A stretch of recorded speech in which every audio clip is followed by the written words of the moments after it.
Oi, eu sou Arley Oliveira da Playcode e nesse vídeo você vai descobrir qual é a melhor linguagem de programação para quem decidiu seguir a carreira de programador freelancer.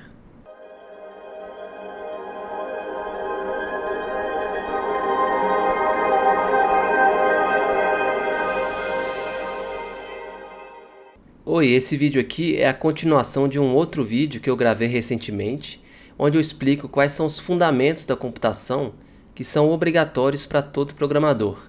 Depois que o programador aprender esses fundamentos, aí sim ele parte para a escolha de uma linguagem de programação, para ele se tornar um especialista.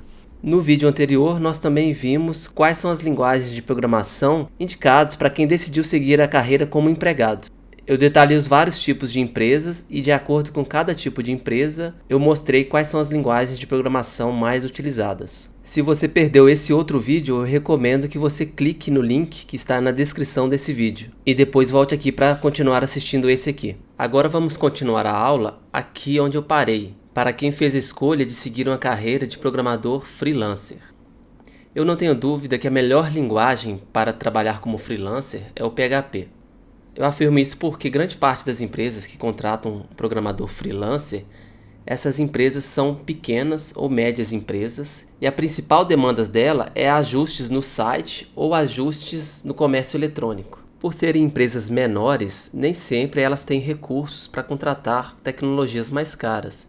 E o PHP, quando eu me refiro a servidor, é a tecnologia mais popular, pois gastando pouco por mês de hospedagem de servidor, você consegue manter um site no ar. A desvantagem do PHP é que dificilmente você vai se dar bem com ele sabendo só o PHP. Então ele acaba trazendo a necessidade de você também aprender tecnologias web, como HTML, CSS e JavaScript. Pois dificilmente você vai criar um sistema web, ou um comércio eletrônico, ou um formulário de contato usando apenas o PHP. Geralmente ele trabalha junto com essas tecnologias, que é para fazer a integração, com a interface, que seria com essas tecnologias web. Em vídeos futuros eu vou voltar a falar sobre a carreira de programador freelancer. Nesse vídeo aqui eu vou me ater apenas a falar sobre as tecnologias mais usadas e a que eu recomendo, que você aprenda caso queira seguir a carreira de freelancer. Agora que a gente falou sobre freelancer, a gente pode partir para quem quer seguir a carreira. Sim, eu considero uma possibilidade de carreira criar o próprio negócio. Talvez não seja a melhor opção, para quem está começando e não tem nenhuma experiência, mas é uma possibilidade de carreira muito concreta hoje em dia. Eu tenho vários amigos que eles nunca tiveram um emprego regular, com carteira assinada, esse tipo de coisa, e desde sempre trabalham empreendendo nos próprios negócios. Quando você está trabalhando no seu próprio negócio, você literalmente pode escolher qualquer linguagem. Você não tem um chefe ou uma empresa na qual você trabalha que faça essa escolha para você, e você não é um freelancer, onde o cliente muitas vezes escolhe a tecnologia. Ter essa liberdade toda pode ser muito bom, mas também pode ser muito ruim, porque exige uma certa maturidade para você analisar o mercado e analisar os riscos. Por enquanto, eu não vou revelar aqui qual que é a linguagem de programação que eu indico para quem está montando o próprio negócio. E antes disso, eu vou partir para a próxima sessão aqui, que é definir a linguagem de programação de acordo com o tipo de software. Pois não faz sentido, por exemplo, você falar que vai desenvolver um aplicativo para iOS e me falar que vai usar o PHP, por exemplo. Existem algumas combinações que simplesmente não é viável. Então, por isso eu vou entrar mais a fundo nessa parte aqui e, de acordo com cada tipo de software, eu vou te mostrar quais são as tecnologias que eu recomendo e as que são mais usadas e até muitas vezes exigida dependendo do projeto que você vai desenvolver.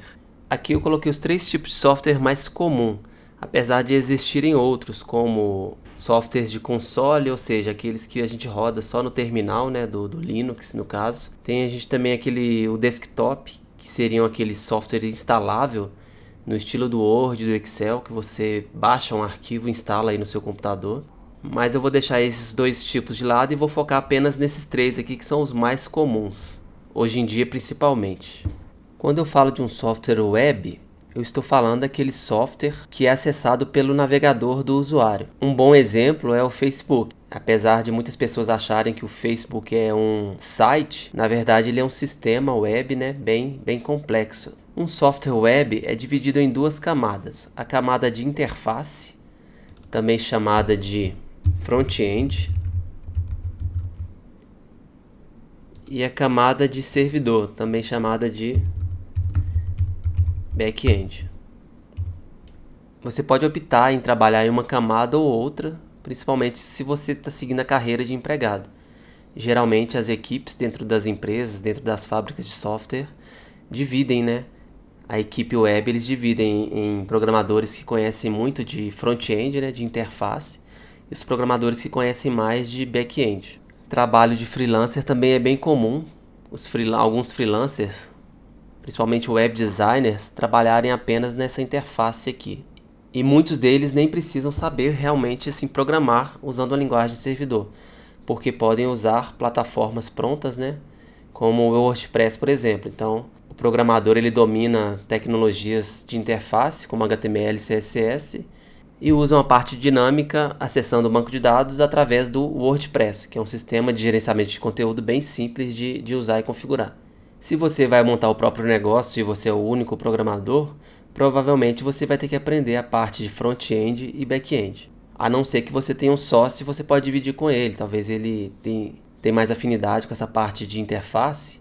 Então ele fica com a interface e você fica com o back-end. Em vídeos futuros eu vou detalhar melhor isso aqui, mas nesse vídeo aqui eu vou me ater apenas a falar sobre as linguagens mesmo, senão vai ficar muito longo. Então na parte de front-end, nós temos aí o HTML, o CSS e o JavaScript.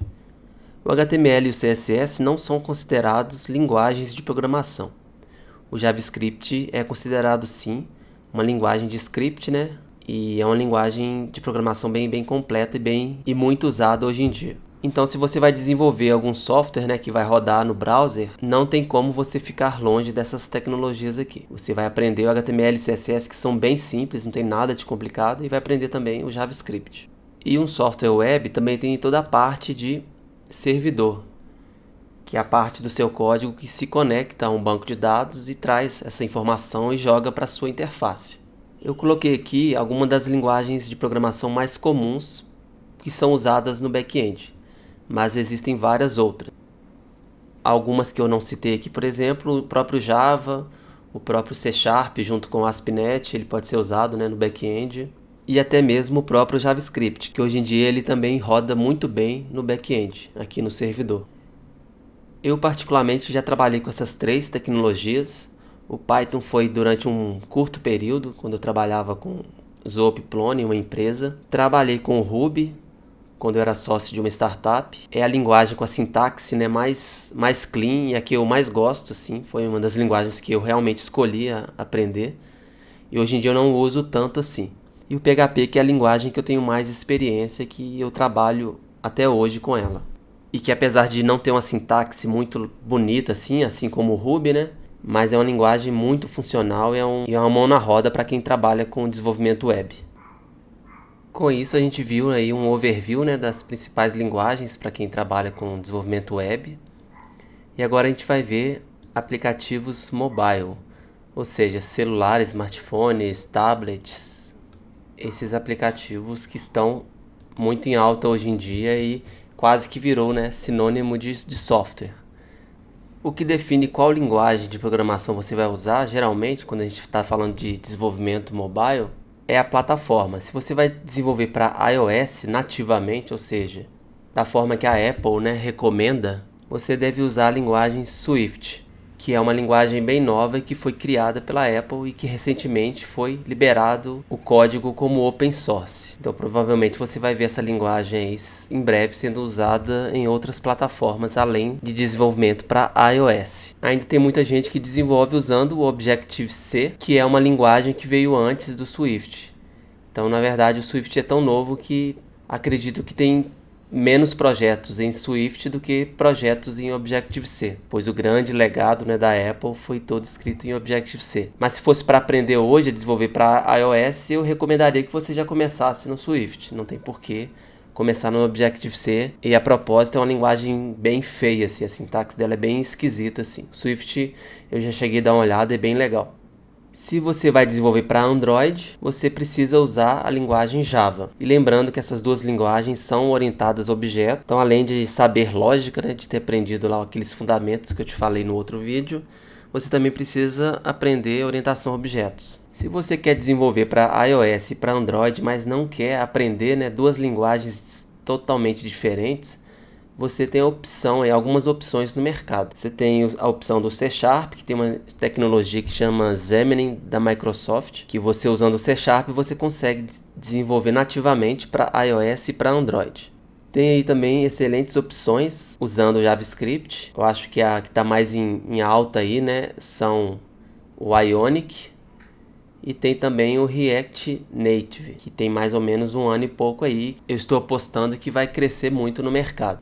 Se você tem o próprio negócio e desenvolver um aplicativo para iOS e um Android, tendo que aprender todas essas duas tecnologias desde o início, isso vai demorar muito e vai acabar deixando seu projeto muito caro. Então, ou você traz pessoas para sua equipe, né, que já dominem essas tecnologias, ou você parte para uma opção que desenvolva, que gere, né, os dois tipos de aplicativo.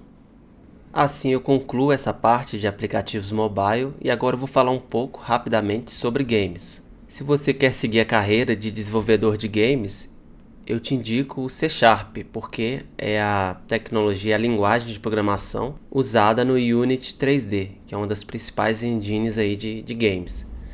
Dá para usar o JavaScript também, se eu não me engano, mas o C# é uma linguagem muito mais completa. E acredito que tem muito mais recurso disponível, né, tutoriais nessa área de desenvolvimento de games usando o próprio C#. E é claro, dá para desenvolver games com várias outras linguagens, desde usando HTML, CSS, JavaScript, usando Java, C++. E eu estou indicando aqui o C# mesmo por causa do Unity. E é uma forma aí de você fazer uma boa escolha, porque o C# é uma excelente linguagem. E é bom deixar claro que nem sempre para desenvolver um game é obrigatório você saber programar. Tem ferramentas aí que te ajudam muito a você criar visualmente games. Então talvez não seja o melhor caminho você aprender lógica, depois aprender orientação a objetos, C#, depois Unity 3D e depois você partir para desenvolver um game. A não ser que você queira realmente ser um profissional, né, um programador especialista em desenvolvimento de games. Mas se você quer desenvolver um game como hobby, esse tipo de coisa, você pode pular algumas etapas e usar ferramentas que facilitam muito o desenvolvimento de games. Depois, se quiserem, eu posso voltar a falar sobre isso mais em outros vídeos. Concluindo o vídeo, que já está bem longo, você percebe que a escolha da sua linguagem, a escolha da melhor linguagem, né, depende muito do tipo de software que você vai desenvolver, o tipo de carreira que você quer seguir. Então não tem resposta única assim para todo mundo, que seria a melhor linguagem. Em momento algum eu vou indicar para alguém a melhor linguagem. Isso vai depender de caso a caso. E para finalizar aqui, baseado em tudo que eu falei aqui para você, uma linguagem que eu estou escolhendo assim como linguagem principal, especificamente para o meu caso, né, que tem uma empresa e que quero desenvolver tipos diferentes de sistemas e aplicativos, eu estou optando pelo JavaScript, porque o JavaScript é uma linguagem que eu já tenho experiência, né, bastante experiência trabalhando com web, e eu tenho pesquisado bastante do uso do JavaScript para desenvolvimento mobile. Então, considerando que eu já tenho uma experiência, para mim é muito mais tranquilo usar esse conhecimento que eu já tenho do JavaScript no web e trazer isso para o mobile, ao invés de ter que aprender, né, lá o Swift ou Java desde o zero. Então veja que eu fiz uma escolha de linguagem baseada muito no meu background aí. Eu posso te dar um outro exemplo, talvez uma outra pessoa, vamos supor que ele já desenvolva, né, para web usando o C# ou ASP.NET, por exemplo. E esse programador quer e precisa desenvolver games. Escolheria provavelmente o C#. E dando outro exemplo, talvez ele precisaria desenvolver, esse programador, né, que já sabe C# e precisa desenvolver um aplicativo para Android e para iOS, provavelmente ele optaria não por aprender Swift, mas sim em aproveitar o C# usando, né, tecnologias que geram código para iOS e para Android. Então veja que são várias combinações possíveis e é por isso que não existe, né, uma escolha certa para qual linguagem de programação você deve usar. Eu termino esse vídeo aqui. Se surgiu, né, alguma dúvida, não deixe de postar aí nos comentários ou pode me mandar um e-mail em contato@playcode.com.br. Eu tenho certeza, né, que eu falei sobre várias tecnologias aqui, provavelmente vão surgir dúvidas aí, não deixe de me enviar essas dúvidas. Isso vai servir de insumo, né, para eu criar novos vídeos e à medida que você for vendo esses novos vídeos vai ficar cada vez mais claro para você. É isso aí, grande abraço, não deixe de curtir e compartilhar esse vídeo. Até o próximo vídeo e tchau!